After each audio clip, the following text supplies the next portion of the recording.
In the category of the political environment, subsection government influence on trade, I want to talk a little bit about how some things the Canadian federal government can do through their policies and practices which affect Canadian exporters and importers.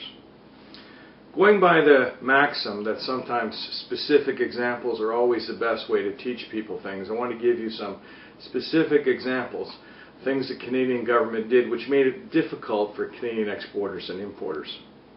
Sometimes the actions of the federal government through its embassies and consulates can have a negative effect on some of the things Canadian exports are trying to be able to achieve or consumers are trying to obtain back home. Sometimes the rules and regulations of the federal government ministries can have a negative ability on the effect of the ability of exporters to sell certain products such as processed or semi-processed food.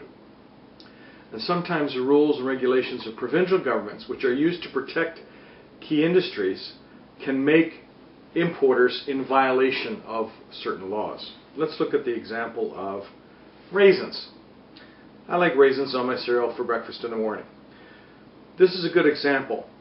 In 1993, scientists working for the Federal Department of Health Canada found, through their inspections of food products worldwide, that raisins that were being imported into Canada from Turkey had high levels of lead. Not just high, but very, very high. In fact, almost dangerously high levels. The government sent several warning memos to other Canadian agencies, but nothing was done about this. On the other side, the Canadian Embassy in Turkey, Turkey is an exporter of raisins, appeared to side with the Turkish exporters and sent memos to Health Canada staff saying that these raisins were an important part of Turkish exports to Canada. And I thought this was kind of interesting because it's a good example of how two government departments are on opposite ends of a situation, leading to the ability for consumers to be able to buy something. Interestingly, the U.S. government was also aware of the lead poisoning potential problems and banned the import of all Turkish raisins. So maybe their government had a mechanism through communication to be able to come to some conclusion, which our government did. And the U.S. government maybe had stronger scientific evidence, or the people in state government were more influential than the embassies overseas. I'm not really sure what the situation. But that's an interesting scenario. Personal situation. Rules and regulations of federal government ministries having a negative effect on exporters. When I say personal situation, I mean my personal experience. In 1987, I was in Hong Kong as manager of the International Trade Unit of the Canadian Cooperative Association. The Canadian Cooperative Association is a large organization in Ottawa that's composed of Saskatchewan Wheat Pool, Alberta Wheat Pool, BC Fruit Growers Co-ops, United Co-op of Atlantic, Co-op Ontario. All these cooperatives involved in agriculture and food and exporting have a central organization in Ottawa called the Canadian Cooperative Association, and I was the first manager in 1987 of their new international trade unit. I was in Hong Kong on business for the purpose of talking to potential Hong Kong importers of Canadian food products and processed grains and oilseeds and so on. I had a meeting with a Chinese executive of a large Asian grocery store chain, and they had a strong interest in importing strawberry jam from Canada.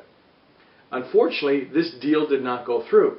We had great strawberry jam. In fact, in my presentation to the Chinese executive, I made a point of showing him the actual jar itself and see, it's mostly strawberries in there. It's not just liquid and sugar.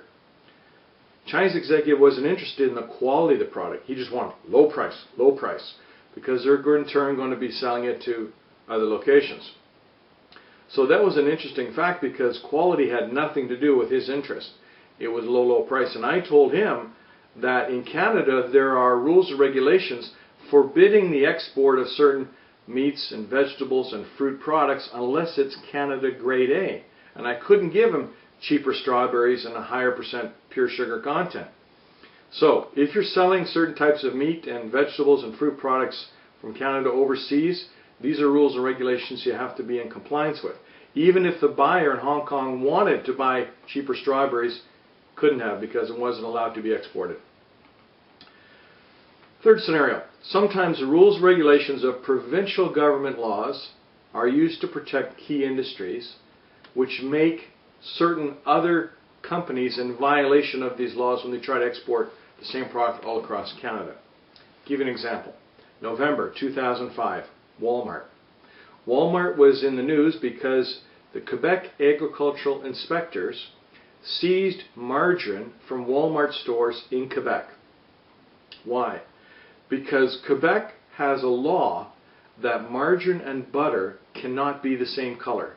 The reason for this is that the dairy farmers in Quebec have a very powerful political lobby and caused this law to be created such that margarine cannot be disguised as butter by appearing to be the same color by putting dye in it.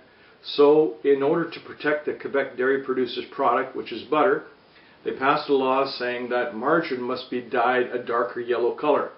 So no consumer would be eating it and accidentally thinking that this was butter.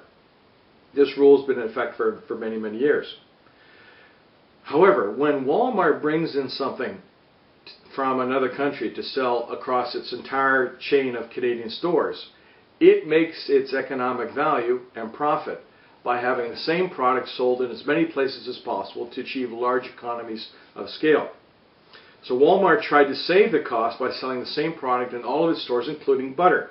And when it tried to sell margarine in Quebec that was dyed the same color as butter, which is legal in Ontario and other parts of Canada, it got into trouble. This is an example of the political environment.